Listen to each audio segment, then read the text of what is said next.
আজকে দুটো recipe share করব। একটা পুষ্টি গুণে ভরা রেসিপি আর একটা হচ্ছে জিভে জল আনা রেসিপি। নমস্কার, কেমন আছো সবাই? নিশ্চয়ই ভালো আছো। আমি চন্দনা, কন্যাকুমারী ব্লগে সবাইকে স্বাগত। অনেক দিন ভিডিও দেওয়া হয়নি, তো অনেক দিন পরে ভিডিও দিচ্ছি। সবাই কিন্তু আমার পাশে থেকো, আমি আবার আশা করছি সবাই আমার পাশে থাকবে। তো চলো রেসিপি দুটি আগে শেয়ার করে নিই। এখানে যে এই যে যে শাকটা কাটছে, এর নাম কি বলতো? কুলেখাড়া শাক। এই শাকের মানে গুণ কি, বহু গুণ সবাই জানো, তাও একবার বলছি। এই শাক তো ডায়াবেটিসদের খাওয়া খুবই ভালো, বিশেষ করে যাদের হিমোগ্লোবিনের পরিমাণ কম। তাছাড়া হজম শক্তি বাড়ায়। বাচ্চাদের তো কৃমি পেটের সমস্যা থাকলে মানে এই শাক খেলে খুবই ভালো হয় আর কি। প্রত্যেকে, শিশু থেকে মানে আবাল বৃদ্ধ থেকে সবাইকে মানে এই শাক খেলে খুবই উপকারিতা আছে।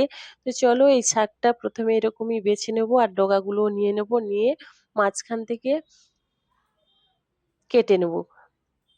ভালো করে এগুলো বেছে নেব। আর এর সঙ্গে সবজি দেবো, পেঁপে দেবো।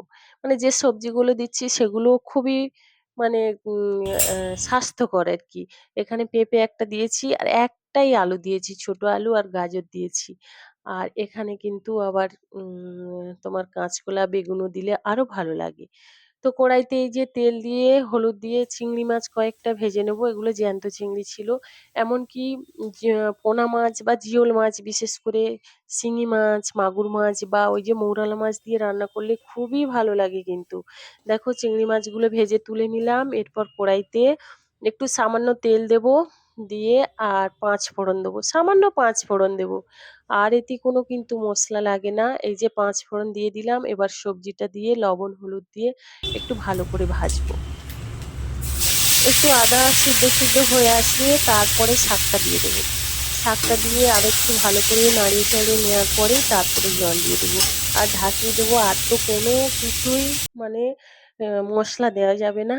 শুধুই ভাজা চিংড়ি মাছটা দিয়ে একটু ফুটিয়ে নামিয়ে নিতে হবে। তো দেখো আমার সবজি ভাজা হয়ে গেছে। এবারে ওই শাকটা দিয়ে দিলাম। শাকটা দিয়ে দেওয়ার পরে একটু নাড়িয়ে নেব। আর এই যে শাকটা যে কোনো ধরনের মিষ্টি জলে মাছের সঙ্গে রান্না করলে কিন্তু দারুণ লাগে। যারা ওই যে কাঁচা থেঁতো করে রস বের করে খায়, তারা যদি না খেতে পারে, এইভাবে কিন্তু তাদের খাওয়ানো যায়। খুবই উপকারে আসে। দেখো চিংড়ি মাছ দিয়ে আর এখানে একটু নাড়িয়ে চাড়িয়ে তারপরে জল দিয়ে দেবো এখানে। আর লবণের পরিমাণটা কিন্তু একটু বুঝে শুনে দিতে হবে। এই তরকারিতে একটু লবণ হয়ে গেলে কিন্তু একদমই খেতে ভালো লাগে না। একটু শাকটা একটু মানে ওর গন্ধটা কিন্তু খুব ভালো লাগে। আর কিন্তু লবণটা হয়ে গেলে আর ভাল লাগে না খেতে শাকটায়। তো যাই হোক, এই যে লবণটা একটু কিন্তু খুব সাবধানে দিতে হবে। আর এখানে চিংড়ি মাছটাও দিয়ে দিয়েছি, ঢাকা দিয়ে দিয়েছি। এবার ফুটে যাওয়ার পর কাঁচা লঙ্কাটা দেবো। কাঁচা লঙ্কাটা কিন্তু ভাজার সময় দিলে একদমই ভালো লাগবে না। এই যে ফোটার সময় কাঁচা লঙ্কাটা দিলে তার টেস্টটা অন্যরকম। মানে কাঁচা লঙ্কার একটা আলাদা গন্ধ সবজি তরকারি, কিন্তু তোমরা একবার এরকম এইভাবে করে দেখবে। যে কোনো তরকারিতে কাঁচা লঙ্কাটা ফোটার সময় দিতে হবে। তো যাই হোক, বিশেষ করে সবজি তরকারি বা মাছের তরকারিতে যখন পাতলা ঝোল হয়, ফোটার সময় দিলে ভালো হয় আর কি। যেহেতু দুটো রেসিপি হবে, ওই জন্য আমি একটু মাখা মাখা করব। আর বাইরের ওয়েদারটা দেখেছো কেমন মেঘলা করে আছি, বৃষ্টি আসবে। তো আমার তরকারিটা হয়ে গেছে, এই যে নামিয়ে নিলাম। আমার তরকারি রেডি, নামিয়ে নিয়েছি। চলো নেক্সট রেসিপিতে।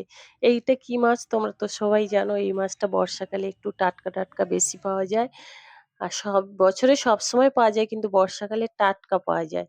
তো এই যে বাজার থেকে নিয়ে এসেছি। এখানে লবণ আর হলুদ আর একটু লাল লঙ্কার গুঁড়ো আর সামান্য তেল দিয়ে ভালো করে মাখিয়ে নেব। আর মাঝখান থেকে এইভাবে কেটে নিয়ে ভাজলে তো খুব সুন্দর ভাজা হয়, দারুণ ভাজা হয়। আর একটু লাল লঙ্কার গুঁড়োটা সামান্য দিতে হবে, বেশি দিলে কিন্তু পুড়ে যায়। যে কোনো মাছ ভাজায় লঙ্কা গুঁড়ি দিয়ে ভাজলে দারুণ টেস্ট হয়, আর কালারটা খুব সুন্দর হয়। যারা গরম গরম ভাতের সঙ্গে মাছ মানে মাছ ভাজা দিয়ে খায়, সত্যি দারুণ লাগে খেতে। তো দেখো এই যে মাছটা দিয়ে দিয়েছি। মাছটা এপিট ওপিট করে এই যে ভেজে নেব। তার আগে একটা মশলা করে নিই চলো।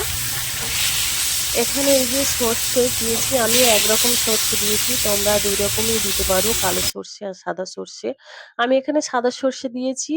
আর সর্ষেটা যতটা দেবে তার খুব সামান্য পরিমাণ একটু পোস্ত নিয়েছি, আর একটা কাঁচা লঙ্কা লবণ নিয়ে ওটা শিলে আমি বেটে নিয়েছি। এই যে কড়াইতে আরেকটু তেল অ্যাড করলাম। এবার ওর মধ্যে কালো জিরে দিয়েছি, আর হলুদ দিয়ে কাঁচা লঙ্কাটা দিয়ে দিয়েছি। কাঁচা লঙ্কাটা মানে ফোটার সময় দিলে ভালো হতো কিন্তু দিয়ে ফেলেছি আমি আরকি। তো দিয়েই মসলাটা সঙ্গে, সঙ্গে দিয়ে দেবো। এই যে মসলাটা দিয়ে দিলাম, দিয়ে একটু নাড়িয়ে চাড়িয়ে তারপরে ওখানে একটু জল দিয়ে আবার একটু কষিয়ে নিয়ে পরিমাণ মতো ওখানে জলটা দিয়ে দেবো। দেখো এই যে জলটা আমি ওই শিল ধোয়া যে জল বলে না শিল ধোয়া বাটি ধোয়া জল না দিলে তরকারির টেস্ট হয় না। তো এইভাবে আমি বাটি ধোয়া জলটা দিয়ে দিলাম। তারপরে পরিমাণ মতো এখানে জল দিয়ে দিয়েছি। আর দিয়ে ফুটে গেলে তারপর মাছটা দেবো। তার আগে আমি এখানে একটু সামান্য লাল লঙ্কার গুঁড়ো এড করেছি। দেখো ফুটে গেছে এই যে মাছটা দিয়ে দিলাম। আর খানিকটা ফুটিয়ে নেব। বেশি মানে মোটাও হবে না, পাতলাও হবে না। জুসটা দেখো আমি করেছি। আর ঠিক নামানোর আগের মুহূর্তে আমি একটু কাঁচা সর্ষের তেল এড করব। এই যে সামান্য, খুব সামান্য পরিমাণ দেবো। দেখো আমার রেসিপিটি হয়ে গেছে।